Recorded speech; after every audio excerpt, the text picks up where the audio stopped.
তুই বলবি নাকি জুতো দিয়ে বলাবো তোরে? শান্তা কেঁপে উঠল, সারার দিকে তাকালো। সারার এমন রাগী চোখ দেখে কাপা কাপা কণ্ঠে বলে ওঠে, নাহিদ ভাইয়ের সাথে রিলেশন জানতে পেরে আকাশ খুব রেগে যায়। ব্রেকআপ করে পরে আবারও ঠিক করে নিতে চায়, কিন্তু সেদিন আকাশের বাসায় গেলে নাহিদকে আটকে রাখে।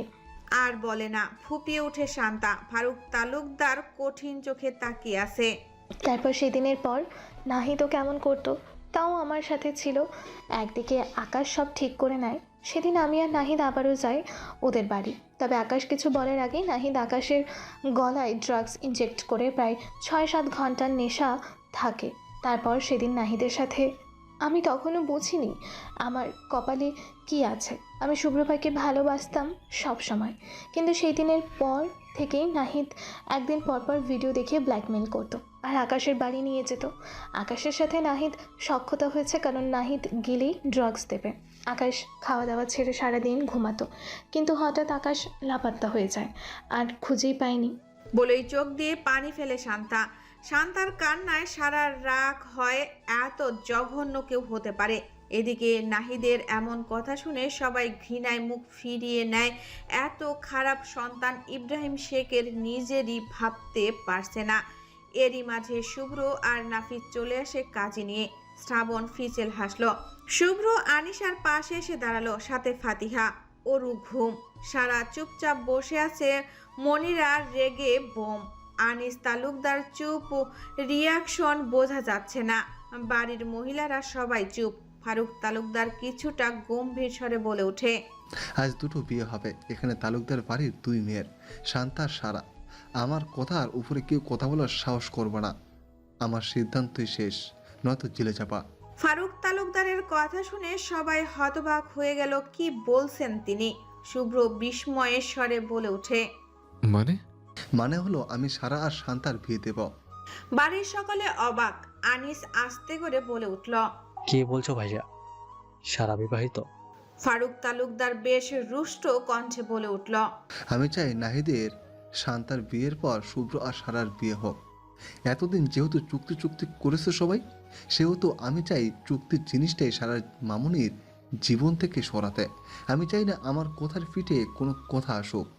ফারুক তালুকদারের শেষ কথায় আর কেউ কিছু বলল না। আসলেই মেয়েটার কপালে চুক্তি লেখা হয়েছিল।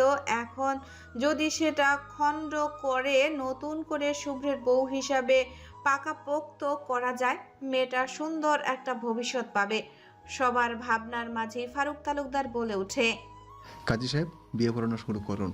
কাজী এসে সব লেখালেখি শুরু করে নাহিদ কবুল বলতে বললেন। নাহিদ একদমে 3 বার কবুল বলে দেয়, কিন্তু শান্তার বেলায় কবুল বলতে বললে শান্তা বলে না। তখন শ্রাবণ একটা ধমক দিতেই শান্তা কেঁদে উঠে বলে, কবুল কবুল কবুল। তারপর রেজিস্ট্রেশন কাগজে স্বাক্ষর করে 5 লক্ষ টাকা দেনমোহরের বিনিময়ে বিয়ে সম্পূর্ণ হয়।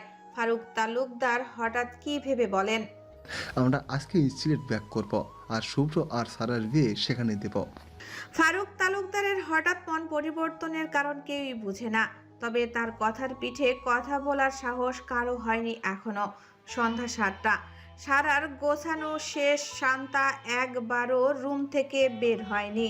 লজ্জায় কষ্টে মাথা কাটা যাচ্ছে তার। মিসেস মনিরা কয়েকদিন থাকবেন এখানে মেয়ের কাছে।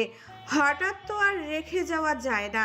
মিসেস মনিরা আর শান্তাবাদে সবাই বেরিয়ে গেল তালুকদার বাড়ির উদ্দেশ্যে। যেভাবে এসেছিল সেভাবেই যাচ্ছে। তবে আসার সময় যতটা না সারার মুখে শ্রাবণের জন্য ভালোবাসা ছিল, যাওয়ার সময় সারার চোখে তার দ্বিগুণ ঘৃণা স্পষ্ট। শুভ্রের চোখ সামনে, মুখমণ্ডল স্বাভাবিক। আনিশা মোবাইলে গেম নিয়ে ব্যস্ত। শ্রাবণ একটা দীর্ঘশ্বাস ফেলে বাইরে তাকালো। নিজের প্রতি নিজেরই ঘৃণা লাগছে। সে তার নিজের ভুলের জন্যই সারাকে সারা জীবনের জন্য হারিয়ে ফেললো হয়তো। আর কখনো হয়তো সারা তাকে ডাকবে না, সেই মায়াভরা চোখে তাকাবে না, কোনো কিছুর আবদার করবে না। শ্রাবণের শান্তার জন্য খারাপ লাগছে, এটা সত্যি। তার বোন শুভ্রকে ভালোবাসতো, তবে নাহিদ আর আকাশের সাথে যখন খারাপ কাজে জড়িয়ে পড়ল, তখন সে নিজেই বুঝলো তার বোন ভালোবাসার যোগ্য না। তাই সে আর শুভ্রের সাথে বেশি মিশতে দেয়নি শান্তাকে। যতই খারাপ হোক বোন তো বোনই, বিয়ে দিয়ে দিয়েছে। তার বোনটাও তার থেকে দূরে চলে গেল। শ্রাবণ বিড়বিড় করল, আমি হাত দিয়ে যা ছোঁয়ার চেষ্টা করি তা সবসময় আমাকে পাতার মতো জ্বলে দিয়ে আমার হৃদয়টাকে ক্ষত বিক্ষত করে ছাড়ে। গাড়ি চলছে নিজ গতিতে। শুভ্র, শান্তা, শ্রাবণ অশান্ত। সারা ঘুমিয়ে আর আনিশা ঘুমিয়ে গেছে অনেক আগেই। হঠাৎ শুভ্রের বলা কথায় শ্রাবণের মুখে জোরালো হাসি ফুটে ওঠে।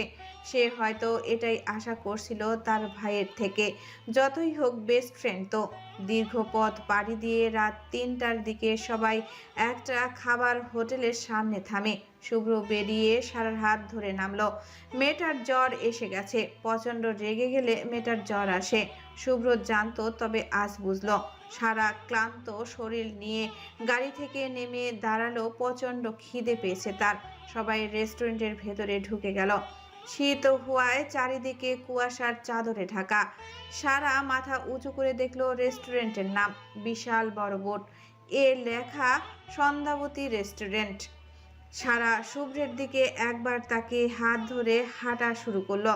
শুভ্র সারার কপাল চেক করে দেখলো জ্বর অল্প, তবে শরীর ক্লান্ত। কিছু খাওয়ায় ওষুধ খেলে ঠিক হয়ে যাবে। শুভ্র, সারা আর আনিশা জেটে যাচ্ছে। গাড়ির সাথে হেলান দিয়ে বুকে হাত গুজে সেদিকে তাকিয়ে স্মিত হাসলো। সবাই ভেতরে গিয়ে টেবিল বুক করে খেতে বসলো। এই শীতের রাতে গরম গরম রুটি আর গরুর মাংস অর্ডার করলো ফারুক তালুকদার।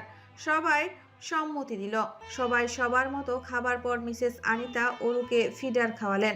শুভ্র পকেট থেকে টাফনিল বের করে সারাকে দেয়। সারা পানি দিয়ে খেয়ে নেয়। চোখ মুখ বসে গেছে মেয়েটার। সবাই আবার গাড়িতে গিয়ে বসলো। এখন যেন আরো বেশি কুয়াশার। রাস্তার সামনে কিছু ভালোভাবে দেখা যাচ্ছে না। শুভ্র খুব সাবধানে ড্রাইভিং করছিল এতক্ষণ। এবার শ্রাবণ ড্রাইভিং করছে। চোখ গাড়ির মিররে সারা আর আনিশার দিকে। মেয়ে দুটো একে অন্যের ঘাড়ে একজন আরেকজনের মাথা রেখে ঘুমাচ্ছে। শ্রাবণ হাসলো। তারপর গাড়ির স্টারিং ঘুরিয়ে খালি গলায় গেয়ে উঠল, মেঘের ওপর আকাশ ওড়ে, নদীর ওপার পাখির বাসা, মনে বন্ধুর বড় আশা। যাও পাখি যারে উড়ে, তারে কইও আমার হয়ে। চোখ জল যায় দেখবো তারে, মন চলে যায় অদূর দূরে। শ্রাবণ থামিয়ে নিঃশব্দে শ্বাস নেয়। তখনই গাড়ির সিট থেকে মাথা উঁচু করে শুভ্র গেয়ে ওঠে, বুকের ভেতর নোনা ব্যথা, চোখে আমার ঝড়ে কথা। এপার ওপার তোলপার একা, যাও পাখি বলো তারে, সে যেন ভোলে না মোরে। সুখে থেকো ভালো থাকো, মনে রেখোই আমারে। 7 ঘন্টার রাস্তা প্রায় 11 ঘন্টা লাগিয়ে কুয়াশায় ভরা রাস্তা এক্সচেঞ্জ করে গাড়ি চালিয়ে এসেছে শুভ্র আর শ্রাবণ। সকাল 8টার দিকে পুরান ঢাকার বিখ্যাত নামকরা তালুকদার বাড়িতে প্রবেশ করে 3টি গাড়ি। সবাই এক এক করে আগের মতো যে যার রুমে চলে যায়। শুভ্র খাবার অর্ডার করেছে। রহিম চাচা সেগুলো ডাইনিং টেবিলে সাজিয়ে রাখছে। শুভ্র ফ্রেশ হয়ে বেরিয়ে দেখলো সারা ড্রেস চেঞ্জ করে মুখে হাত দিয়ে বসে আছে। শুভ্র ভেজা তোয়ালা বিছানার এক কোণে রেখে সারার দিকে এগোতেই সারা কিছুটা দূরে সরে গিয়ে দৌড় দিল ওয়াশরুমে। শুভ্র অবাক হলো কিছুটা। সারা হঠাৎ এমন কেন করলো তার সাথে? শুভ্র আবার ভাবলো হয়তো অসুস্থ লাগছে, তাই ফ্রেশ হতে গেল। শুভ্রের ভাবনার মাঝেই নিচ থেকে ডাক এলো খাবার জন্য। সারা বের হলে শুভ্র সারার হাত ধরে নিচে এসে খেতে বসলো। সবাই খাচ্ছে। খেতে খেতে ফারুক তালুকদার বলে উঠে, এখানে সবাই আছো, তোমরা তো জানো আমাদের ইন্ডিয়াতে ব্যবসার ছোট একটা 25% শাখা আছে। সবাই হ্যাঁ সূচক মাথা নাড়ে। তখন ফারুক তালুকদার বলে ওঠে, সেখানে যে দায়িত্বে ছিল কোনো কিছু নিয়ে গরমিল করে ফেলেছে, অনেক বড় গ্যাঞ্জাম সৃষ্টি হয়েছে। আমি আর আনিস আজ রাতের ফ্লাইট ধরেই ইন্ডিয়া চলে যাব, সোজা এখান থেকে। সবাই অবাক হলেও ফারুক তালুকদারের কথা শুনে। আনিস তালুকদার খেয়ে চলছে, এসবে তার মাথা ব্যথা নেই। ভাই যা বলে হ্যাঁতে হ্যাঁ নাতে না মিলায়। ফারুক তালুকদার শুভ্রের দিকে তাকিয়ে বললেন, সিলেটের অফিস তুমি সামলাও, আমি যতদিন না থাকি তোমার ব্যাপারটা এসে সমাধান করব। শুভ্র বলে ওঠে, আব্বু আমার চাচু চাই, তুমি সামলাও। তুমি এমনি অসুস্থ হয়ে যাও, বলা যায় না। তোমাকে ভাবতে হবে না, তুমি এখানে থাকো। সারা মামুনের খেয়াল রেখো। আব্বু, আমি আর চাচু চাই আপনি এখানে থাকেন। আপনি সব সামলাতে পারবেন। আর আমি যেহেতু দায়িত্ব নিয়েছি, আমার উপর ভরসা করুন। কিন্তু কোনো কিন্তু না আব্বু, আমি আর চাচু যাচ্ছি। আপনারা কাল সকালে সিলেট ব্যাক করিয়েন। আমি আমার মুখের উপর কথা বলা পছন্দ করি না। শুভ্র আর কিছু বলে না, চুপচাপ যে যার মতো খেয়ে রুমে চলে যায়। এদিকে শ্রাবণের বুকের মধ্যে তোলপাড়, সারা তার দিকে ভুলেও একবারও তাকায়নি। শ্রাবণের অসহায় লাগছে, কেমন এক নতুন কষ্ট অনুভব করছে। নিজের রুমে গিয়ে সিগারেট ধরিয়ে টানতে থাকে। শুভ্র রুমে এসে সারার পাশে শুয়েছে। সারার এখন নিজের প্রতি ঘৃণা জন্মাচ্ছে। কাকে সে ভালোবাসে, কোন এক পরিবারে এসে পড়েছে, তার ভবিষ্যৎ কি? শুভ্র সারার পেটে হাত দিতেই সারা কেঁপে উঠে সরে যায়। শুভ্র একটানে সারাকে নিজের বুকের মধ্যে নেয়। সারা ছাড়া পাওয়ার জন্য ছটফট করতে থাকে। শুভ্র নেশালো কণ্ঠে বলে ওঠে, বুঝছি।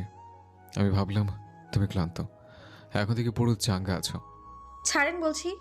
আচ্ছা, ছাড়তে পারি। তার আগে বলো রাগ হলো কিসে? রাগ হয়নি, তবে আপনি তো বাবাইকে মানা করতে পারতেন, অসুস্থ বাবাই। আরে পাগলি, আমি বলতাম, বাট যে কাহিনী হলো, এখন গেলে বিপদ। কিসের বিপদ কিছু না। বলেন। শুভ্র উঠে পড়ল। সারা উঠে বসার আগেই শুভ্র গিয়ে দরজার সিটকানি আটকে দিয়ে সারার কাছে চলে আসলো। আপনি দরজা লক করলেন কেন? বলবো বলে। কি বলবেন? বিপদ কয় প্রকার, কে কে, আর কিসের বিপদ? তো দরজা লাগানোর সাথে সম্পর্ক কি? দাঁড়াও, বুঝাচ্ছে। বলেই শুভ্র সারাকে বিছানার সাথে চেপে ধরে। সারা কেঁপে ওঠে। সারা কিছু বলার আগেই শুভ্র সারার কানের কাছে নেশালো কণ্ঠে ফিসফিস করে বলে, এই হলো হঠাৎ আক্রমণজনক বিপদ। বলেই শুভ্র সারার ঠোঁট জোড়া নিজের দখল করে নেয়। সারা দু হাত দিয়ে শুভ্রকে ঠেলতে থাকে, তবে এক চুল নড়াতে পারে না। শুভ্র বিরক্ত হয়ে এক হাত দিয়ে সারার দু হাত চেপে ধরে রাখে। সারা শান্ত হয়ে যায়। মিনিট 10 পর ছেড়ে দিতেই সারা জোরে নিঃশ্বাস নিতে থাকে। শুভ্র দুষ্টু হাসলো। এক টানে গায়ের টি শার্ট খুলে নিচে ছুঁড়ে মারে। তারপর ফিসফিস করে বলে ওঠে, এবার দেখবা রোমান্টিক বিপদ।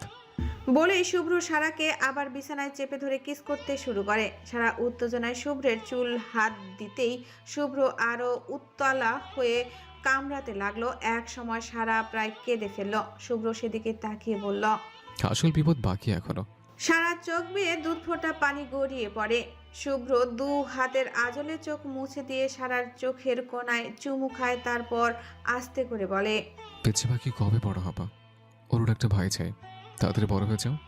সারা এবার লজ্জা আর বিরক্তিতে চোখ বুজে নেয়। মানুষটা সারাদিন তাকে লজ্জায় দিতে পড়ে থাকে। ইস, সে কি টেনে টুনে বড় হবে নাকি? সারা ওড়না দিয়ে মুখ ঢাকতে চাইল। শুভ্র ওড়না সরিয়ে সারার নাকে নাক ঘষে নেশালো কণ্ঠে বলল, পেছে বাকি প্লিজ, আমার কন্ট্রোল হারিয়ে যাচ্ছে। তুমি তাড়াতাড়ি বড় হয়ে যাও। তোমার বাবার কথার মানে বোঝো না তুমি? তুমি ছোট বলেই তোমাকে তোমার সাথে থাকতে দিতে চাই না। সারা চোখ বুজে আছে। শুভ্রের কথাগুলো মন দিয়ে শুনছে। শুভ্র উঠে গিয়ে জানালার পর্দা লাগিয়ে দিল। বাইরে এখনো অন্ধকার কুয়াশায় ভরা। শুভ্র এসে গ্লাস থেকে পানি খেলো। তারপর সারার দিকে দুটো ঔষধ আর পানি এগিয়ে দিয়ে বলল, খাও। সারা উঠে বসে ভ্রু কুঁচকে বলল, কিসের ঔষধ? শুভ্র ভাবসলীন ভাবে বলে ওঠে, খেয়ে নাও। সারা চুপচাপ খেয়ে নেয়। তবে ওয়াশরুমে গিয়ে গাল থেকে ফেলে দেয় ওষুধ দুটো। সারা আসতেই শুভ্র শুয়ে পড়ে কম্বল মুড়ি দিয়ে। সারাও এক সাইড হয়ে শুয়ে পড়ে। সারার পিঠ শুভ্রের বুকে ঠেকছে। শুভ্র সারার ঘাড়ে মুখ গুজে নিঃশ্বাস ফেলতে থাকে। শুভ্রের ঘন ঘন গরম নিঃশ্বাসে সারার শরীরের লোম শিউরে উঠছে। শুভ্র ফিসফিস করে বলে, পেছে পাখি, আজ একটা কিউট বিপদ দেখাবো, যে বিপদ আসলে মানুষ হারতে পারে না। সাথে সারা সিটকে সরে গিয়ে বলে, না না। শুভ্র মুচকি হাসে। এক টানে সারাকে বুকের সাথে মিশিয়ে নিয়ে বলে, আমি পারছি না পেছে পাখি, মাফ করে দাও। না প্লিজ। সারার কথা বোধ হয় শুভ্রের কানে গেল না তার আগেই। দুপুরের কড়া রোদ স্নিগ্ধ হয়ে জানালার পর্দা ভেদ করে ভেতরে এসে সারার চোখে আসতেই সারা ভ্রু কুঁচকে গেল। শরীরটা খুব দুর্বল, চোখের কার্নিশ ভেজা। সারা উঠতে চাইল, তবে শুভ্র ভারীভাবে জড়িয়ে ধরে রাখা থেকে সারা মুক্তি পেল না। সারা শুভ্রকে ঠেলতে লাগলো হাত দিয়ে। বুকে কয়েকবার ধাক্কা দিতেই শুভ্র ঘুমু ঘুমু ভাব নিয়ে চোখ খুলল। তারপর ঘুমন্ত নেশালো স্বরে বলে উঠল, পিচ্ছি পাখি, ঘুমোতে দাও, ডিস্টার্ব করিও না। শরণ, আমার খুব খিদে পেয়েছে। আপনিও খাননি, আমাকে খেতে দেননি। পিচ্ছি পাখি, তোমার পেট ভরেনি এখনো? মানে? এত আদর খেয়ে পেট ভরলো না? আর একটু খাইবা? শরণ, তো কি বলছেন এসব? শুভ্র মুচকি হাসলো, হেসে সারার ঘাড়ে চুমু আঁকলো। সারা কিছুটা কেঁপে উঠল। শুভ্র উঠে বসলো, তারপর টি শার্ট পরে রুম থেকে বেরিয়ে গেল। এদিকে সারা এখনো চুপচাপ শুয়ে আছে, মনে মনে রোদের প্রতি বিরক্ত। মাত্রই গোসল সেরে এসে ঘুমালো। খাওয়ার জন্য ডাকতে আসলেও সারার পায়ের ব্যথা অনুভব করার জন্য যায়নি, ঘুমিয়েছে। সারা খায়নি বলে শুভ্রও আর খায়নি। সারাকে বুকের মাঝে নিয়ে ঘুমের দেশে পাড়ি জমিয়েছিল। প্রায় 20 মিনিট পর শুভ্র হাতে করে একটা প্লেট আর একটা পানির গ্লাস নিয়ে ঘরে ঢুকে। সারা তাকিয়ে দেখলো প্লেটে বিরিয়ানি, কিন্তু এত কেন? নিজের ভাবনাই নিজেরই রাগ হলো। শুভ্রও তো কিছু খায়নি। শুভ্র সারার পাশে এসে বসলো, প্লেট আর গ্লাসটা বেডসাইড টেবিলে রেখে সারার দিকে ঝুঁকে কপালে চুমু দিল। তারপর উঠে বসলো। শুভ্র বুঝেছে ওয়াশরুমে পা পিছলে পড়ার জন্য ব্যথা পেয়েছে পায়ে। শুভ্র তখন ব্যথার ঔষধ দিয়েছিল বলে এখন আর দিল না। সারা এক দৃষ্টিতে শুভ্রর দিকে তাকিয়ে আছে। কি স্নিগ্ধ মানুষটা! ইস, কত ভাগ্য করেই না হুট করে তাকে পেল। এত কেয়ার, এত ভালোবাসা।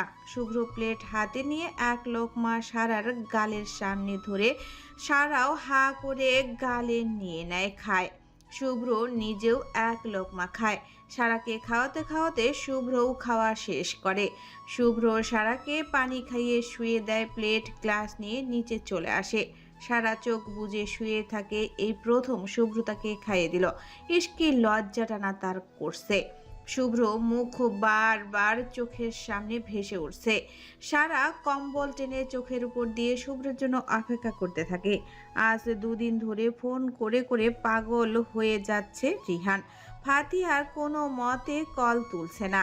রিহানের মেজাজ তুঙ্গে। সামান্য কারণে কেউ এভাবে ইগনোর করে? রিহানের এত পরিমাণ রাগ হচ্ছে যে মনে হচ্ছে ফাতিহাকে সামনে পেলে ঠাস করে কয়েকটা চর লাগিয়ে দিত।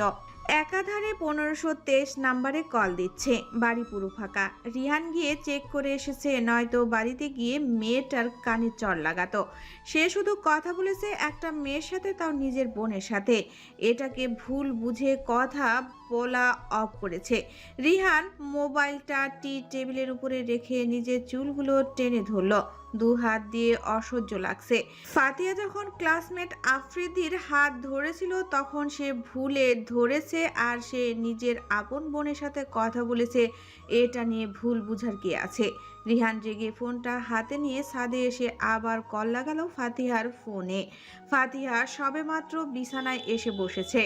ফোন আর তার কাছে ছিল না, অন্তু নিয়ে গিয়েছিল। তাই আর এই ঝামেলায় ফোনের কথা পুরো ভুলে গেছে। একটু আগে ফোনটা নিয়ে এসে চার্জে দিল। ফাতিহা ফোন হাতে নিয়ে দেখলো রিহানের কল। সাথে সাথে রিসিভ করে হ্যালো বলতেই ওপাশ থেকে রিহান একটা রাম ধমক দিল।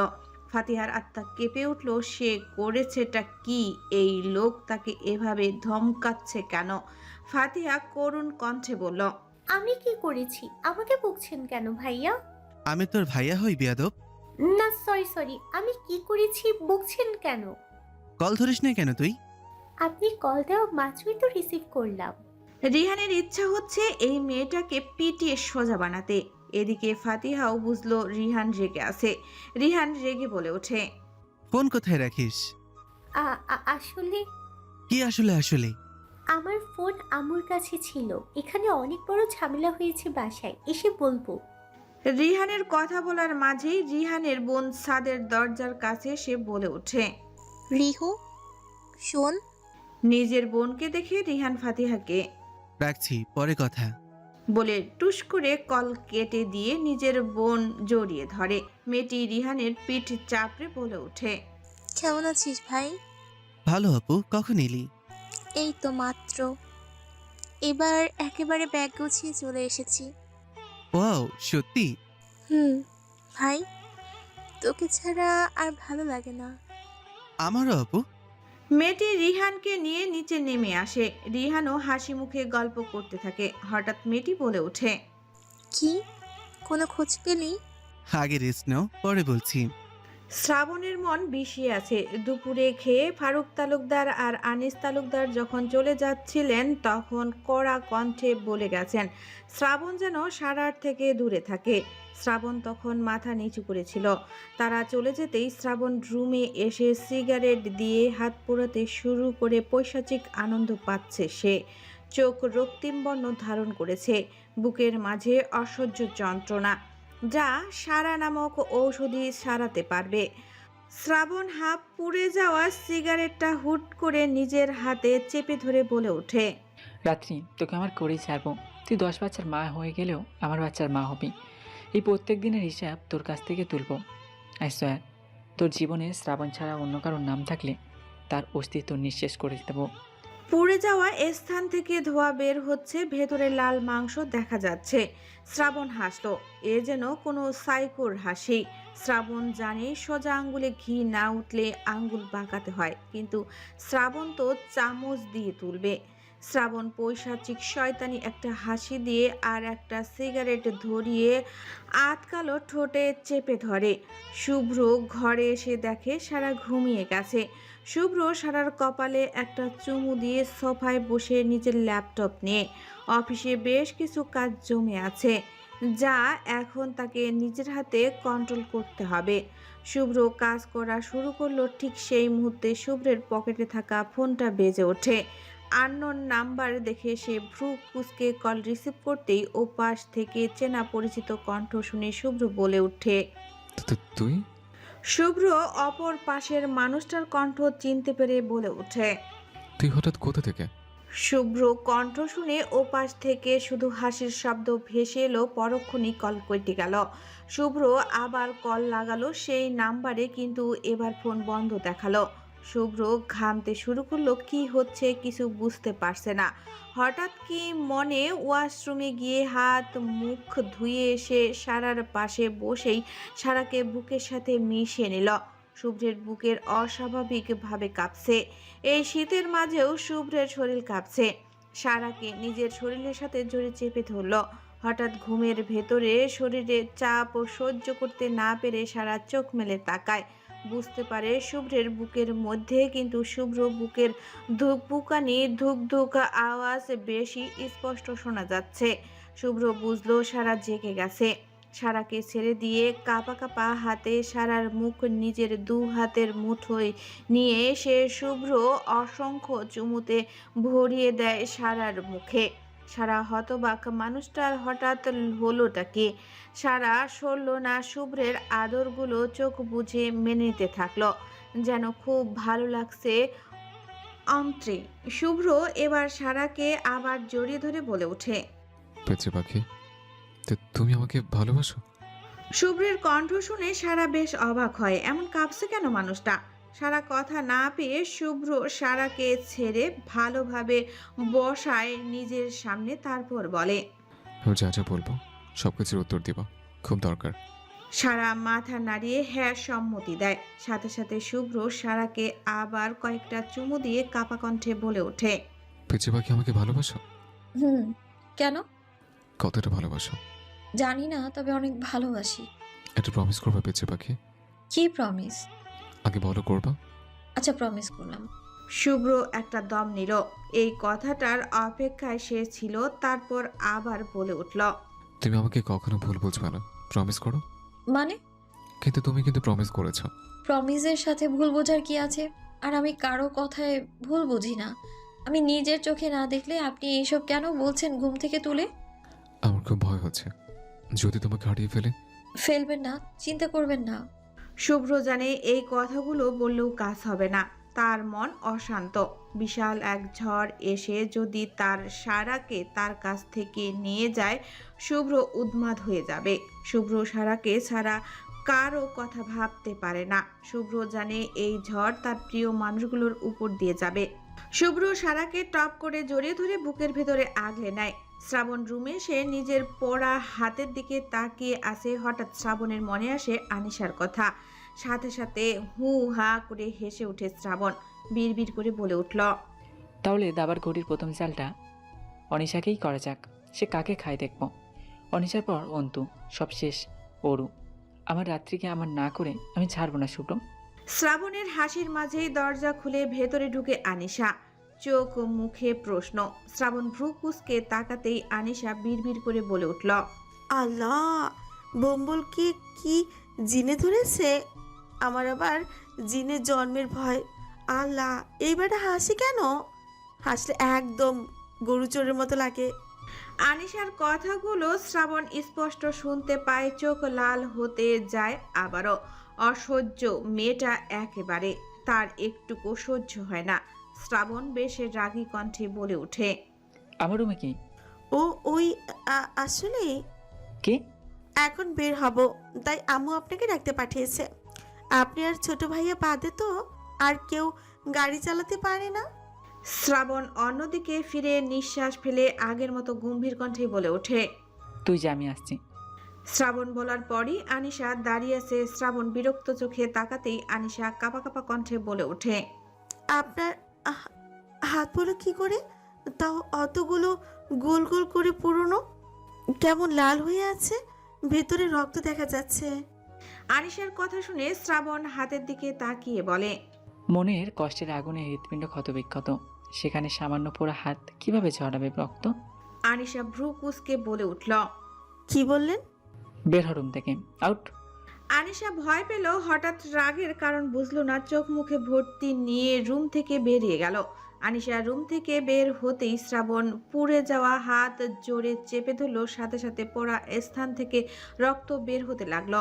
শ্রাবণ আঙ্গুলের আগায় কিছু রক্ত নিয়ে সেদিকে তাকিয়ে বলে উঠল, শুভ্র, তুই আমার বেস্ট ফ্রেন্ড। আমার ভাই হয়ে যেভাবে আমার থেকে ওকে সরাইলে, ঠিক একইভাবে আমি সারাকে সরাবো। আমি কি তোর মতো পাগল? আমার সারা না, আমার রাত্রি। ওর প্রত্যেক অঙ্গ প্রত্যঙ্গে লেখা থাকবে শ্রাবণের নাম। রাত্রি আমার মানেই আমার। শ্রাবণ গায়ে টি শার্ট জড়িয়ে হাত ঘড়ি পরে মোবাইলটা পকেটে নিয়ে বেরিয়ে গেল। ব্যাগগুলো দুপুরেই গাড়িতে তুলে রেখেছিল তারা। শ্রাবণ নিচে গাড়ির কাছে চলে গেল। রিহান ফাতিহার বিষয়ে সব খুলে বলেছে নিজের বোনকে। রিহানের বোনও অনেক খুশি। যেখানে তার ভাই খুশি থাকবে সেখানে সে কি অসুখী হবে? রিহান ফাতিহার নাম্বারে কল দেয়। ফাতিহা তখন হিজাব বাঁধছে। ফাতিহা এক হাত দিয়ে কল রিসিভ করে লাউড স্পিকারে দেয়। সাথে সাথে ওপাশ থেকে ভেসে আসে রিহানের কণ্ঠস্বর। রিহানের জোরাজোরিতে কথা বলতে রাজি হয় রিহানের বোনের সাথে। রিহানের বোনের সাথে প্রায় 20 মিনিটের উপর কথা বলতে বলতেই ফাতিহা জানতে পারে রিহানের বোনের নাম রাহি। রিহানের 2 বছরের বড়, কথাবার্তাও বেশ সুন্দর। ফাতিহার বেশ লজ্জা লাগলো হবু ননদের সাথে কথা বলতে। নিচ থেকে মিসেস আনিতার ডাকে ফাতিহা কল কেটে দিয়ে নিচে চলে এলো। নিচে নামার সময় সিঁড়ি থেকে কারো সাথে ধাক্কা খেলো। টাল সামলাতে না পেরে পড়তে গেলেই হঠাৎ। শীতের মধ্যখান, মাঘ মাস চলছে বাংলায়। চারিদিকে কুয়াশায় ভরা, রাস্তাঘাট কুয়াশায় অন্ধকারে ছেয়ে ঘোলাটে হয়ে গেছে। রাত 2:45টার দিকে সিলেটের তালুকদার বাড়ির গেট পেরিয়ে বাড়ির ভেতরে ঢুকলো শুভ্রদের গাড়ি। শুভ্র এই শীতেও কেমন ঘামছে সারা বেশ লক্ষ্য করলো, তবে কিছু বলল না। শুভ্র এক মুহূর্ত সারাকে হাত ছাড়া করছে না। বাড়ির সবাই লক্ষ্য না করলেও শ্রাবণ বেশ লক্ষ্য করেছে। ব্যাপারটা বুঝতেও তারও সমস্যা হচ্ছে। শুভ্র সারাকে রুমে নিয়ে এসে শুয়ে পড়ল। সারা ঘুমিয়ে গেল। কিন্তু শুভ্র, যার চোখ সারার ঘুমন্ত মায়াবী মুখে নিবদ্ধ। এক সময় শুভ্র ঘুমিয়ে পড়ল। নতুন এক দিনের ঘোষণা হয়েছে ধরণীতে। আজ কুয়াশা নেই। সূর্য মামার তেজি আলো ছড়িয়ে পড়েছে। পাখিরা কিচিরমিচির করছে। সবাই ব্যস্ত সবার কাজে। ঘড়ির সময় সকাল 11টা 25। সারা অরুকে নিয়ে সোফায় বসে আছে। শুভ্র অফিসে গেছে। শ্রাবণ কোথায় গেছে কেউ জানে না বলে জানায়নি। আনিশার পরীক্ষা পড়ছে। আর ফাতিহা সেই 8টায় কলেজ চলে গেছে।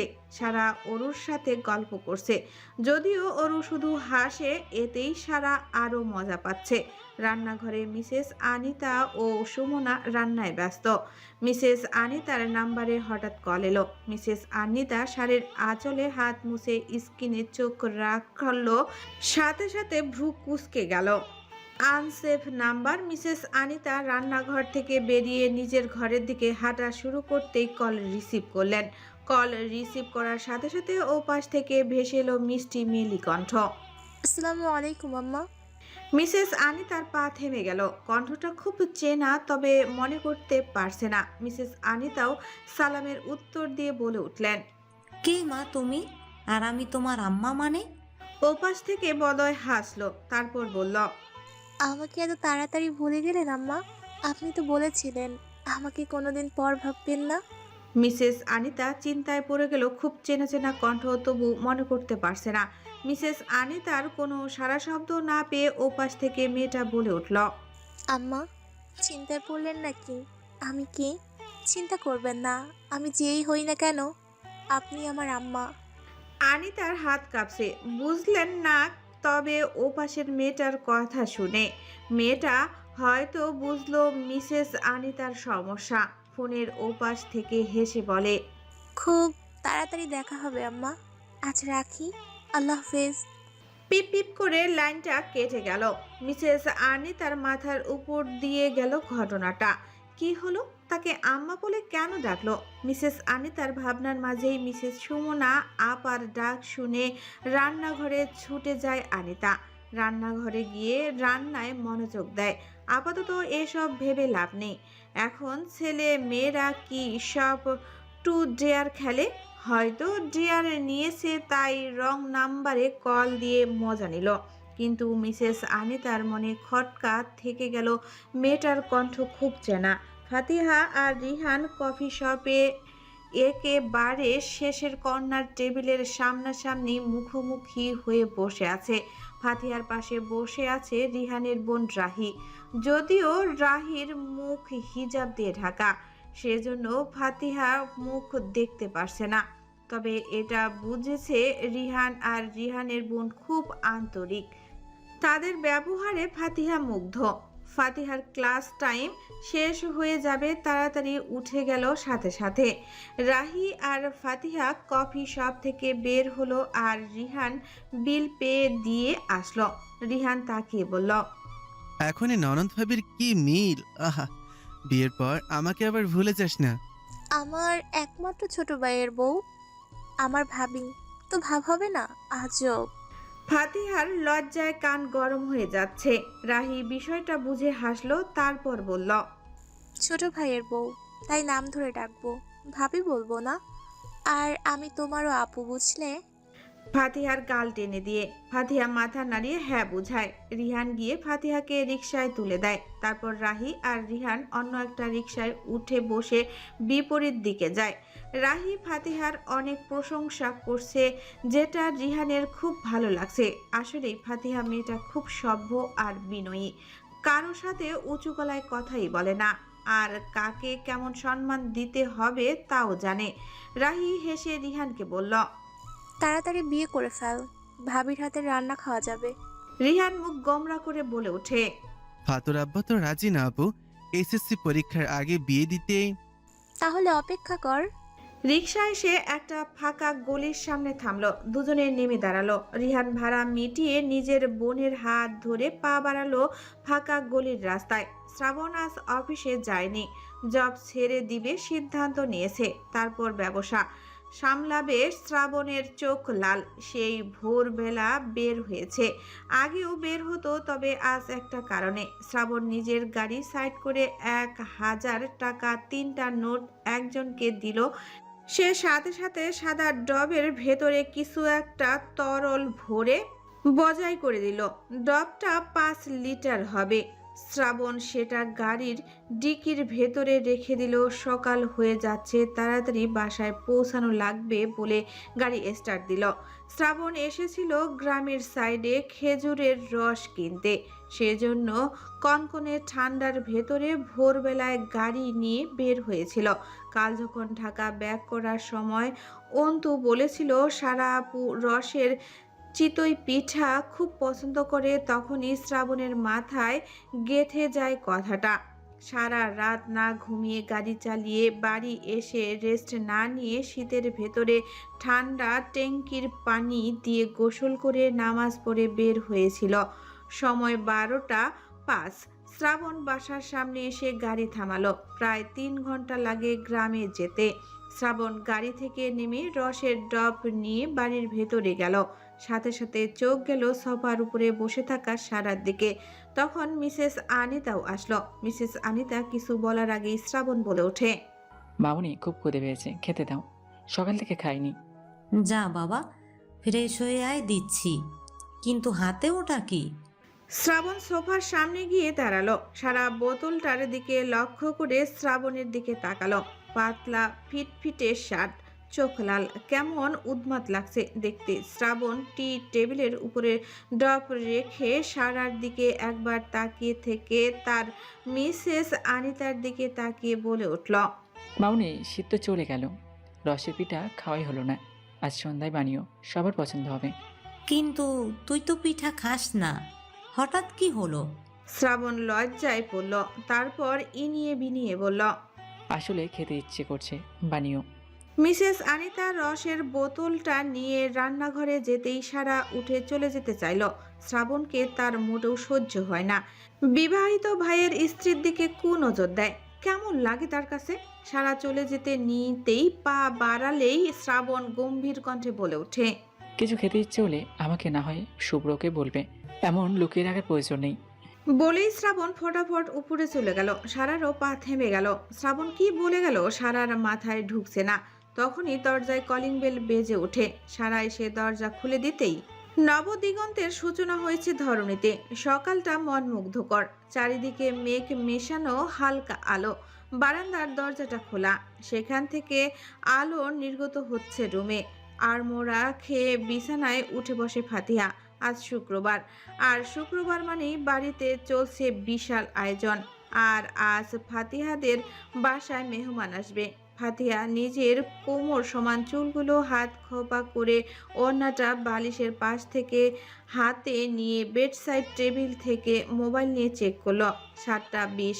ফাতিহা হামি দিয়ে উঠে ওয়াশরুমে গিয়ে ফ্রেশ হয়ে নিচে নেমে আসলো। ফাতিহা সিঁড়ি দিয়ে নিচে নেমে দেখলো সারা অরুকে নিয়ে বসে আছে, হাতে একটা বই, ক্লাস 10-এর বই, ফিজিক্স বই। ফাতিহা খেয়াল করলো অরু নড়াচড়া জন্য সারা ঠিক মতো পড়াই মনোযোগ দিতে পারছে না। রান্নাঘরে ব্যস্ত, হাতে সকালের নাস্তা বানাচ্ছে মিসেস আনিতা ও সুমনা। ফাতিহা সোফার কাছে এসে সারার দিকে তাকিয়ে বলে, সারা, ওরুকে আমার কাছে দিয়ে তুমি পড়তে বসো, সামনে ক্লাস টেস্ট, সার্কেল গ্রুপে বলেছে। ফাতিহার কণ্ঠ শুনে এতক্ষণে সারা ফাতিহার দিকে তাকালো। তারপর শান্ত স্নিগ্ধ কণ্ঠে বলল, আরে আপু, না না, সমস্যা নেই, আমি এইভাবে পড়তে পারছি। বেশি বুঝো, দাও আমাকে, আমি ওরুকে নিয়ে বাইরে বাগান থেকে ঘুরে আসি, তুমি তার ভিতরে পড়া কমপ্লিট করে নাও। ফাতিহা সারার কোনো কথা না শুনে অরুকে কোলে তুলে নিল। অরু বেশ বড় হচ্ছে। বেগতা সারা উপরে চলে গেল বই নিয়ে, উদ্দেশ্য পড়ার টেবিলে। কালকে ক্লাস টেস্ট শুরু। সারার বই শেষ হয়নি, যেগুলো টেস্ট নিবে সারা একটুকু শেষ করেনি। এখন মন দিয়ে পড়া লাগবে। সারা উপরে উঠে শুভ্রের রুমের দরজার সামনে দাঁড়ালো। তারপর একটা বড় দম নিয়ে দরজা ধাক্কালো, সাথে সাথে দরজা খুলে গেল। পুরো রুম জুড়ে অন্ধকার। সারা অন্ধকার হাতিয়ে সুইচ খুঁজে লাইট জ্বালালো। বিছানার উবুর হয়ে শুয়ে আছে শুভ্র, বুক অবধি কম্বল টানা, চুলগুলো এলোমেলো। সারা সেদিকে তাকিয়ে একবার হাসলো। তারপর পড়ার টেবিলে গিয়ে বইয়ে মুখ ডুবিয়ে পড়ার সাগরে পাড়ি জমালো। সামনের সপ্তাহে আনিশার এসএসসি পরীক্ষা শুরু। মেয়েটা প্রায় দিন রাত এক করে পড়াশোনায় ব্যস্ত। দরকার ছাড়া রুম থেকে বের হয় না বললেই চলে। আনিশার বই বন্ধ করে বাইরের সিঁড়ি বেয়ে নিচে নেমে আসলো। খুব খিদে পেয়েছে তার। ফজরের নামাজ পড়ে পর্যন্ত পড়ার মগ্ন ছিল সে। আনিশা নিচে এসে রান্নাঘরের সামনে এসে দাঁড়ালো। পুরো ডাইনিং রুম ফাঁকা। আনিশা উকি মেরে দেখলো মিসেস সুমনা কি কাটছে আর মিসেস আনিতা পানি গরম করছে।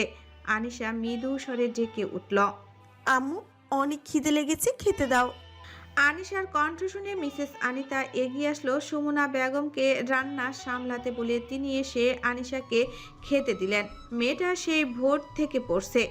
আনিশা চেয়ার টেনে টেবিলে বসলো। মিসেস আনিতা খাবার দিল।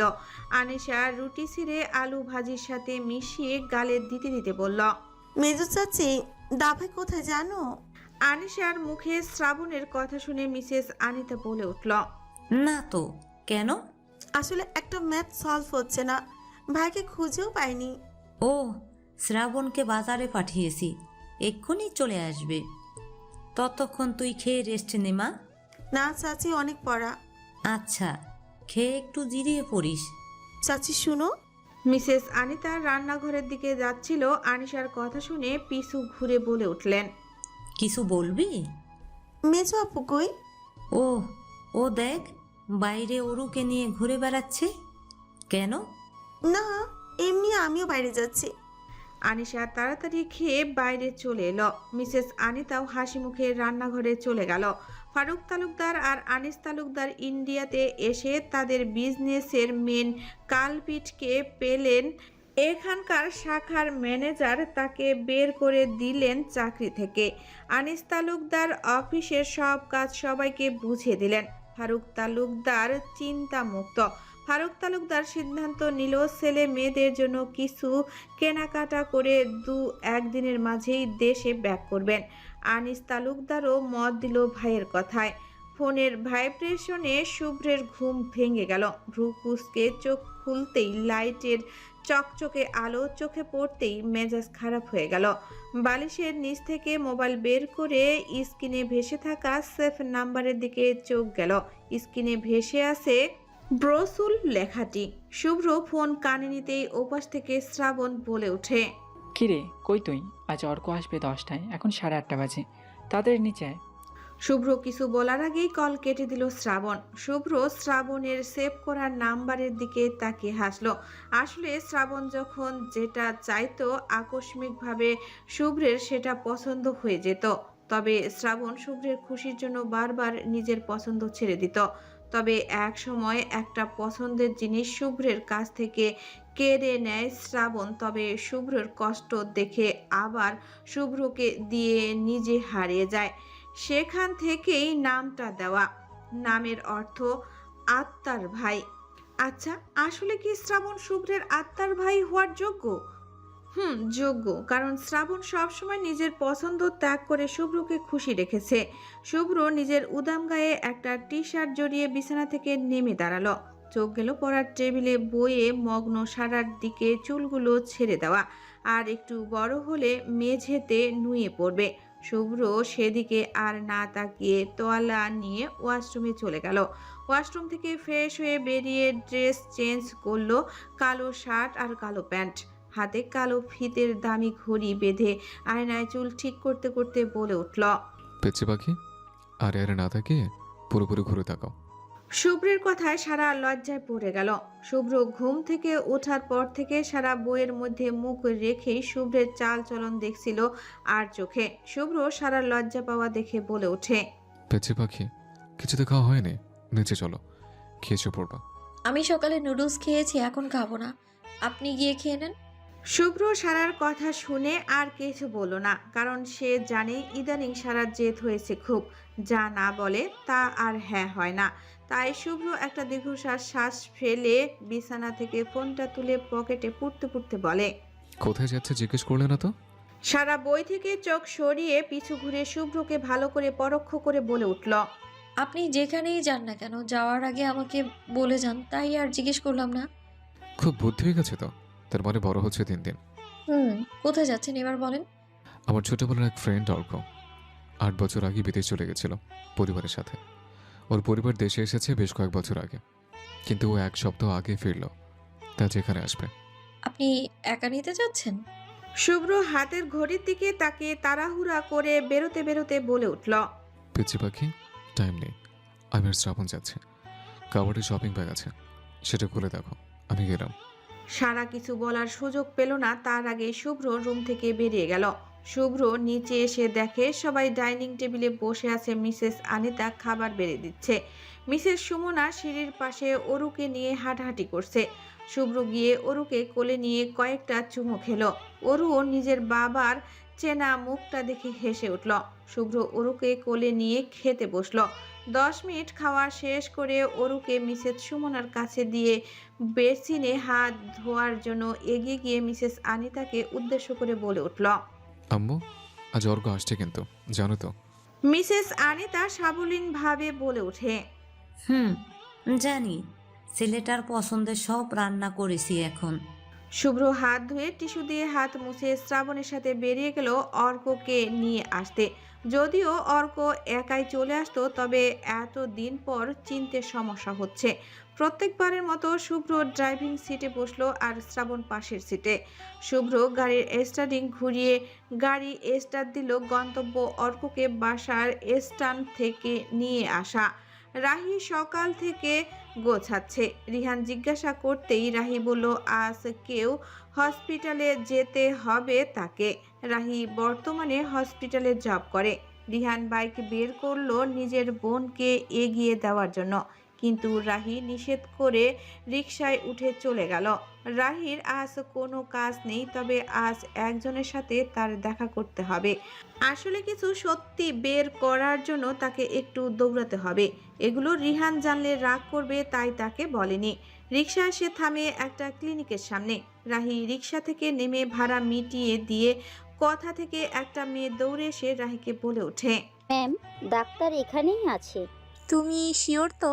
জি ম্যাম, ওনার হাজবেন্ডই ড্রাইভার ছিলেন আর সেদিনই অ্যাক্সিডেন্টে পুরোপুরি প্যারালাইজড হয়ে যান। রাহির সামনে দাঁড়িয়ে আছে মিম। রাহি মিমকে টাকার বিনিময়ে কাজে রেখেছে। রাহি মিমের পিছু পিছু সেই মহিলা ডাক্তারের কেবিনে ঢুকলো। রাহি কেবিনে ঢুকতেই ডাক্তারের সাথে চোখাচোখি হলো। ডাক্তার রাহিকে না চিনলেও রাহি ডাক্তারকে চিনে ফেলে। রাহি ইনিয়ে বিনিয়ে এখানে আসার মূল উদ্দেশ্য বলে দেয় ডাক্তার ফারজানাকে। প্রথমে ফারজানা রাহিকে চিনতে না পেরে বলতে চাচ্ছিল না, কিন্তু রাহি নিজের পুরো পরিচয় দেওয়ার পর বলতে না চাইলেও রাহি কান্নার দেখে বলে দেয় সে দিনের ঘটনা। ফ্ল্যাশব্যাক। রাহি মাত্র হসপিটাল থেকে বের হলো। সাথে তার মেয়ে বেস্ট ফ্রেন্ড জিমের কোলে একটা ছোট্ট নবজাতক শিশু। নর্মাল ডেলিভারিতে হয়েছে শিশুটি। ডাক্তার ফারজানার মাধ্যমে নর্মাল ডেলিভারি হয়েছিল ক্লিনিকে। সেদিন গাড়ি না পাওয়ায় ডাক্তার ফারজানার স্বামী নিজেই ইচ্ছা পোষণ করে তাদের ড্রপ করার। রাহিরাও মানা করেনি। গাড়ি চলতে শুরু করে রাস্তার মাঝে হঠাৎ ঝুম বৃষ্টি শুরু হয়। বৃষ্টির মাঝেই গাড়ি চলতে থাকে। হঠাৎ রাহি কিছু একটা জিমের সাথে বলতে গেলে ড্রাইভার অন্যমনস্ক হয়ে যায়। কিছু বুঝে ওঠার আগে ট্রাকের সাথে ধাক্কা লেগে উল্টে যায় গাড়িটি। রাহি জ্ঞান ফেরে হসপিটালে। রাহি যখন উঠে বসে তখন ডাক্তার জানায় পুরো 3 দিন পর তার জ্ঞান ফিরেছে আর গাড়ির সবাই মারা গেছে। তখন রাহির মানসিক ভারসাম্য চলে যায়। এটুকু বলে ডাক্তার ফারজানা বলে, সেদিন আমার স্বামী মারা যায়নি, শুধু একটা মৃত লাশ পাওয়া যায়। মেয়েটি তোমার ফ্রেন্ড ছিল। রাহির চোখ বেয়ে পানি গড়িয়ে পড়ে। রাহি ধপ করে চেয়ারে বসে থাকে। হ্যাঁ, কিছুদিন আগে রিহান তাকে মেন্টাল হেলথ কেয়ার থেকে নিয়ে এসেছে, তবে তার মনে ছিল সব। ফারজানা এসে রাহির মাথায় হাত রাখে। রাহি কেঁদে ওঠে। ফারজানা সান্ত্বনা দিয়ে বলে, তোমার বাচ্চা বেঁচে আছে কারোর ঘরে, একটু অপেক্ষা করো। কেউ একজন অ্যাডাপ্ট করেছিল, আমি লিস্ট খুঁজে বলছি, হয়তো চোখের দেখা দেখতে পাবা। কথাটা কর্ণকুহরে যেতেই খুশিতে মন ভরে ওঠে রাহির। শুভ্র নিজের গতিতে গাড়ি চালিয়ে নিয়ে আসলো বাস স্ট্যান্ডের কাছে। শুভ্রদের গাড়ি বাস স্ট্যান্ডের এক পাশে দাঁড় করিয়ে শ্রাবণ অর্কের নাম্বারে ফোন দিতেই অর্ক পেছন থেকে ডেকে উঠলে শ্রাবণ পিছনে তাকিয়ে দেখে অর্ক হাতে একটা লাগেজ নিয়ে এগিয়ে আসছে। শ্রাবণ তাড়াতাড়ি এগিয়ে গেল অর্কের দিকে। শুভ্র গাড়ি থেকে নেমে দাঁড়ালো। শ্রাবণ অর্কের সাথে কোলাকুলি করে হাতে থাকা লাগেজ গাড়ির ডিকিতে তুলে দিল। অর্ক শুভ্রের সাথেও কোলাকুলি করলো। প্রায় 8 বছর পর সামনাসামনি দেখা, আবেগ আপ্লুত হলো একটু। তারপর হেসে গাড়িতে চড়ে বসলো। তিনজন। এবার শ্রাবণ ড্রাইভিং করছে আর গল্প করছে। গাড়ি এগিয়ে আসতে লাগলো তালুকদার বাড়ির দিকে। সারা সকালে খেয়ে আবার পড়তে বসেছিল, এখন উঠে দেখে ঘড়িতে 1টা বাজতে 5 মিনিট বাকি। সারা ওয়াশরুমে গিয়ে তাড়াতাড়ি গোসল সেরে নেয়। মিনিট 20 পরে ভেজা চুল মুছতে মুছতে ওয়াশরুম থেকে বের হয় সারা। ড্রেসিং টেবিলের আয়নার সামনে গিয়ে দাঁড়ায়। গলার দিকে নজর যেতেই কালশিটে পড়ার একটা দাগ বোঝা যায়। সারা লজ্জা পেয়ে যায়। সেদিকে খেয়াল না দিয়ে শুভ্রের কথা মতো কাবাট খুলে একটা শপিং ব্যাগ পায়। সারা ভ্রু কুঁচকে ব্যাগটা খুলতেই দেখতে পায় ভেতরে একটা পিঙ্ক কালারের গাউন, সাথে ম্যাচিং ওড়না, পাজামা আর কিছু চুড়ি আর চকলেট, সাথে একটা চিরকুট। সাথে সাথে সারার মন আনন্দে নেচে ওঠে। কাচের চুড়ি তার খুব পছন্দ, কিন্তু হঠাৎ মন খারাপ হয়ে যায়। কাচের চুড়ি পরলে যদি ওরু ব্যথা পায়। সারা চিরকুটটা খুলল। ধীরে ধীরে চিরকুটের মধ্যে আরও একটি চিরকুট। সারা ছোটটা পাশে রেখে বড়টা পড়া শুরু করল। প্রিয় পিচ্ছি পাখি, হঠাৎ করে দমকা হওয়ার মতো আমার জীবনে এসে বসন্তের সুবাসে আমার হৃদয়ে ভরিয়ে দিয়েছ। আমি জানি না কেন তোমাকে ছাড়া আমার প্রতিটা সেকেন্ড এখন মনে হয় কয়েক বছরের সমতুল্য। আচ্ছা পিচ্ছি পাখি, শোনো, ব্যাগের ভিতরে দেখো একটা গোলাপি রঙের গাউন আছে। সেটা আমার পছন্দে কেনা। আমি যখন কিছু কিনি সবার জন্যই কিনি, তবে জামাটা হঠাৎ অফিসের রাস্তা দিয়ে যাওয়ার সময় চোখে পড়ে। মুহূর্তেই তোমাকে কল্পনা এঁকে ফেলে কেমন লাগবে পড়তে, তাই দেরি না করে কিনে ফেলি। জানি না তোমার পছন্দ হবে কিনা, তবে পছন্দ না হলেও আমি গোলাপি জামাতে আমার গোলাপি পিচ্ছি পাখিকে দেখার অধীর আগ্রহে থাকবো। এতে তোমার ভালোবাসা। চিরকুটটা পড়ে সারার মন ভরে গেল।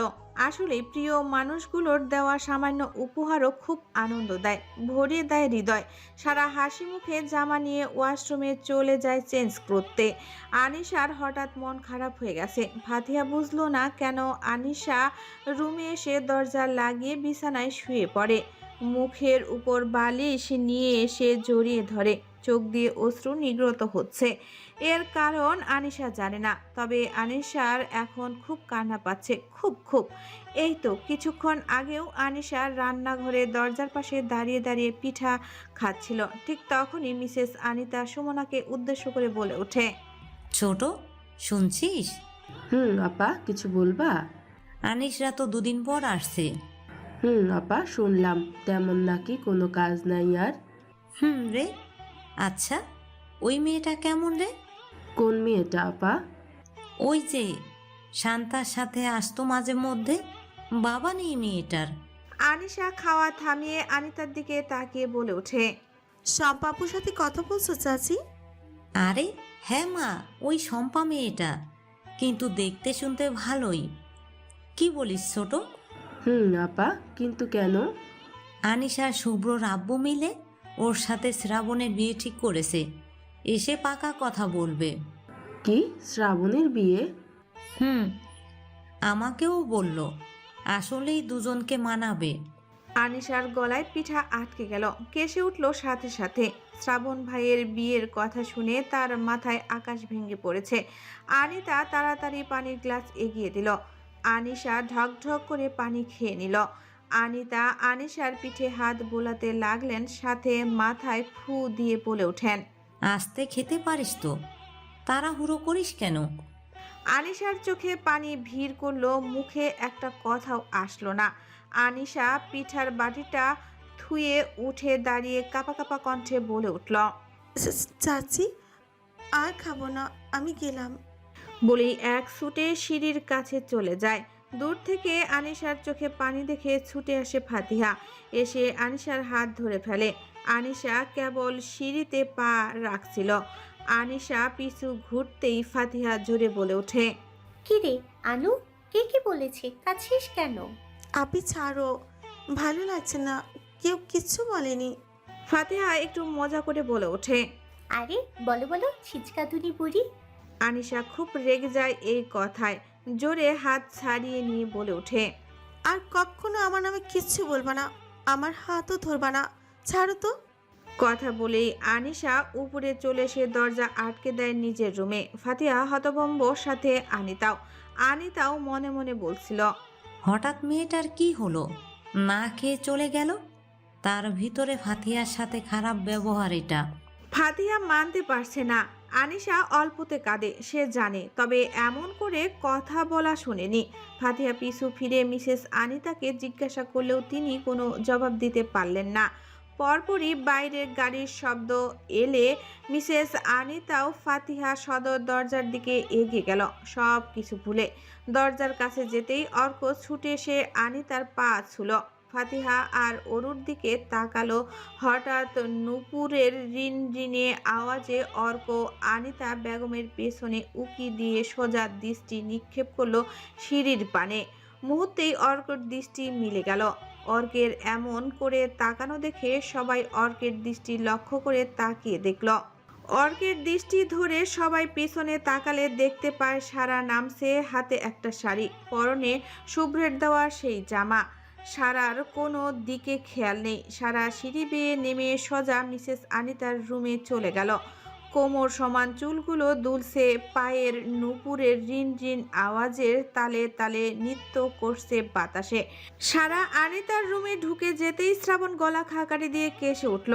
শ্রাবণের কাশি দেখে সবাই একটু বিড়ম্বনায় পড়ে গেল। অর্ক একটু লজ্জা পেয়ে গেল। আনিতা সবাইকে ভেতরে আসতে বলল। সবাই ভেতরে আসার পর শ্রাবণ অর্ককে একটা রুমে নিয়ে গেল।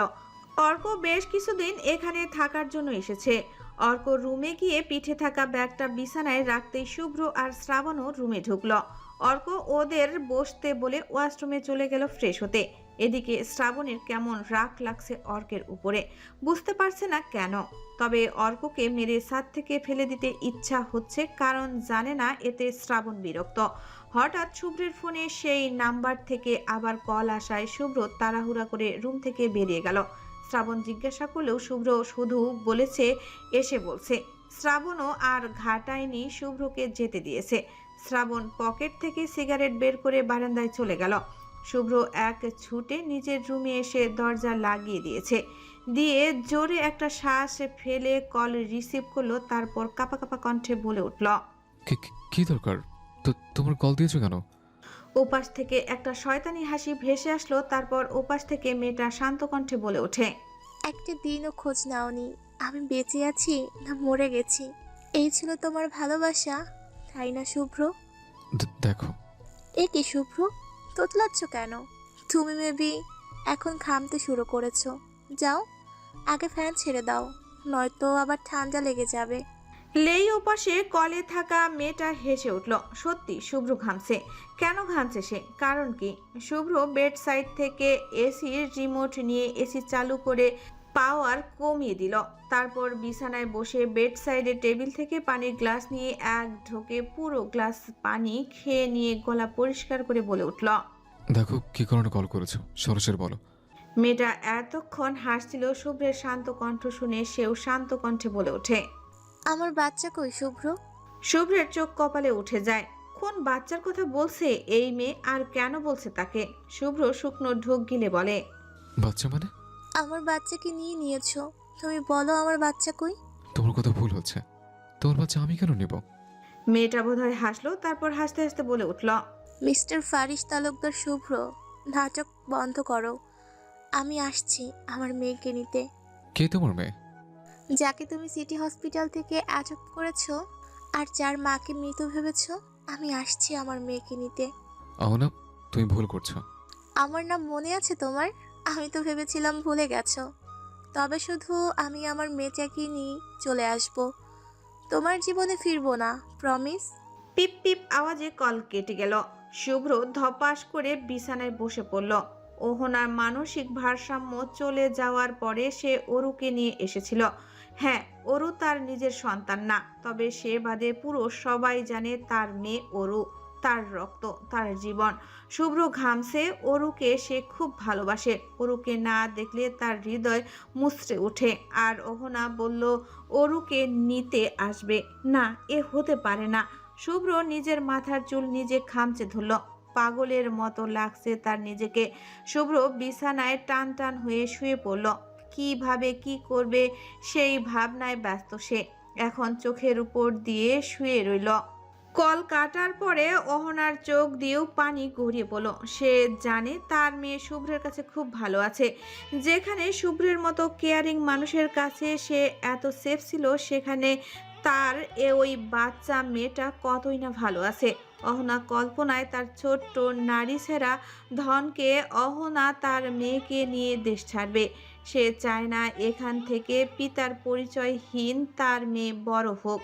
ফরেন কান্ট্রিগুলোতে বাপ না থাকলেও সন্তানকে খুব সহজেই মানুষ করে তোলা যায়, তবে আমাদের দেশে এই সমাজে টিকতে পারাও কষ্ট হয়ে যায়। অহনা ভাবতে থাকে কিছুক্ষণ আগের ঘটনা, ফ্ল্যাশব্যাক। ডাক্তার ফারজানা নিজের কম্পিউটারে সেদিনের সকল অ্যাডাপ্ট হওয়া বাচ্চার লিস্ট বের করলেও এবং সেই লিস্টে হঠাৎ তার চোখ আটকে যায় রাহির। পিতার নামের জায়গায় ফারিস তালুকদার আর মাতার জায়গায় অহনা মোল্লা।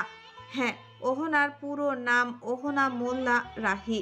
ফারিস তালুকদারের ছবি দেখার পর অহনা পুরো শিওর হয়ে যায় এটাই তার মেয়ে, আর শুভ্র সেই মেয়েকেই নিয়ে গেছে।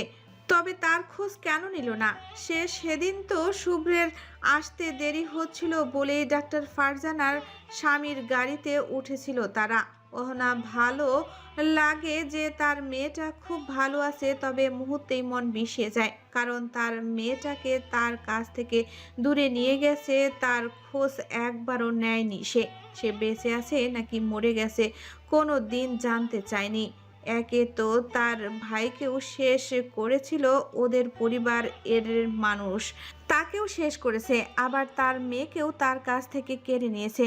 ভেবেছিল শুধু মেয়েটাকে খুঁজে পেলে তাকে নিয়ে দেশ ছাড়বে, তবে এবার অতীতের সাথেও দেখা হবে হয়তো। অহনা দেরি না করে শুভ্রের নাম্বারে ফোন লাগিয়েছিল। তখন আনিশার হৃদয় দুমড়ে মুচড়ে যাচ্ছে, ভালো লাগছে না তার। বাইরে শুনতে পেয়েছে শ্রাবণ ভাইরা অর্ক ভাইকে নিয়ে চলে এসেছে। সেই ক্লাস 1-এ থাকতে শেষবার দেখেছিল অর্ক ভাইকে, তবে এখন কোনো ইন্টারেস্ট নেই তার সাথে দেখা করে ভালো মন্দ জিজ্ঞাসা করার। আনিশার এখন একটা চিন্তা, শ্রাবণ ভাইয়ের বিয়ে হয়ে যাবে। তার সামনে শ্রাবণ ভাইকে অন্য কোনো মেয়ে তার শ্রাবণকে ভালোবেসে এলোমেলো চুলগুলো সোজা করে দেবে, সে চাইলেও কিছু করতে পারবে না।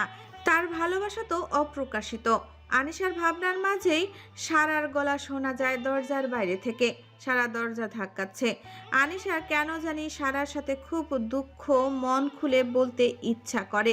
আনিশা চোখ মুছে উঠে দাঁড়িয়ে দরজা খুলে দিয়ে আবার বিছানায় এসে শুয়ে পড়ে।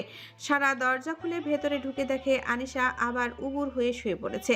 সারা ভ্রু উঁচিয়ে কিছু আন্দাজ করতে পেরে বলে ওঠে,